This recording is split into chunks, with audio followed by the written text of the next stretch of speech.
ada orang yang dia itu posting tentang sesuatu dan dinonton oleh banyak orang. Sebenarnya dia pun awalnya pernah berada di posisi dimana dia posting video yang nonton itu hanya 1-2 orang, atau bahkan pernah dia alami dia kayak membuat konten hanya dirinya sendiri yang nonton kontennya, tidak ada orang lain. Tapi seiring berjalannya waktu, dia konsisten membuat konten itu sesuai dengan tujuan dia buat konten ini apa. Kayak misalnya dia punya tujuan buat konten ini ingin terbiasa bicara di depan kamera, ingin terlihat dan terdengar lebih fasih dia berbicara.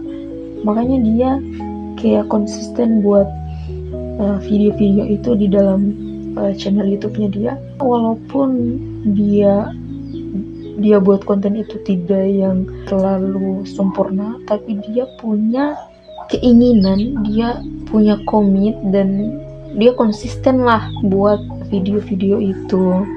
Karena dia konsisten, maka orang-orang yang punya permasalahan yang sama dengan dia di luaran sana, dia lihat akunnya, dia buka akunnya, ternyata dia lihat dari awal sampai akhir dia itu orangnya konsisten, dan waktu postingnya pun itu tidak berjarak terlalu jauh. Kayak biasanya kan orang kalau yang tidak konsisten, kayak kita bisa bedakan lah orang yang konsisten dan orang yang tidak konsisten.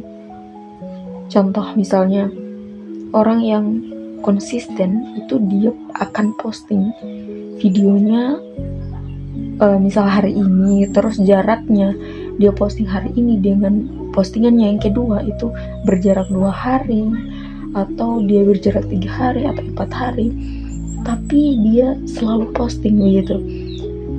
Beda halnya dengan orang yang posting yang tidak konsisten.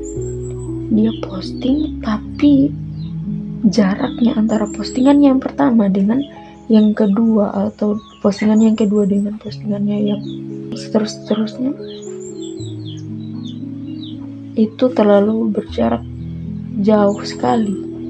Makanya orang-orang yang akan lihat channel YouTube-nya dia itu pasti akan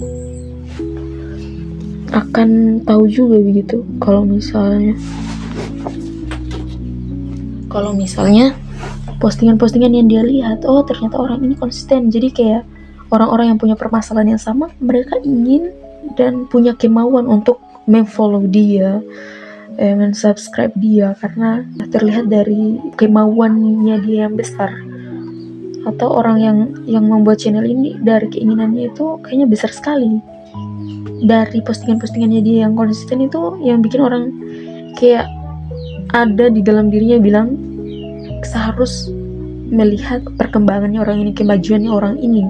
Kayak dari video yang pertama sama videonya yang sekarang ini yang dia upload itu pasti akan jauh berbeda gitu. Kalau misalnya ada seorang yang dia stalking akunnya dia, akun sosial medianya dia, dan dilihat ada perbedaan antara videonya yang pertama dengan videonya yang baru saja dia posting beberapa hari yang lalu, misalnya dia menemukan ada perbedaan, maka dia kayak tertarik untuk mengikutinya lebih jauh lagi, melihat perkembangannya dia lebih jauh lagi.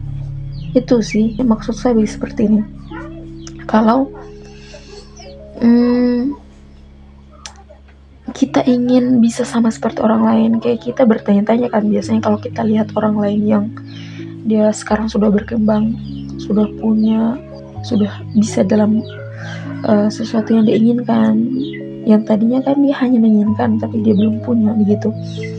Artinya ternyata dia bisa dalam hal itu karena dia punya keinginan, dia punya kemauan yang besar agar dia bisa dalam hal apa yang diinginkan ini.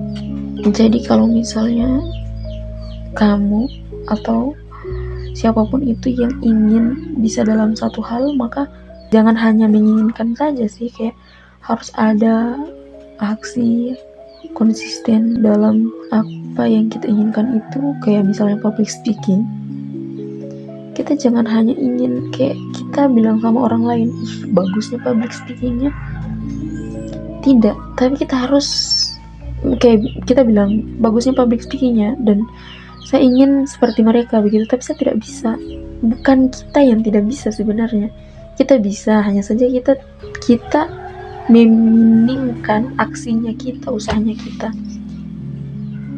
Seharusnya kan usahanya kita harus benar-benar maksimal begitu. Kalau misalnya usahanya kita sudah maksimal dan ternyata apa yang kita dapatkan masih sama dengan yang sebelumnya, maka itu wilayah kekuasaan Allah. Maka kita harus bersabar lagi, kita harus memperbanyak aksi lagi. Seperti itu sih. Oke lah, sudah sampai di sini saja bincang-bincang hari ini. Semoga saya bisa terbiasa mengungkapkan apa yang saya pikirkan, rasakan, dan menjadi terbiasa merangkai kalimat-kalimat itu.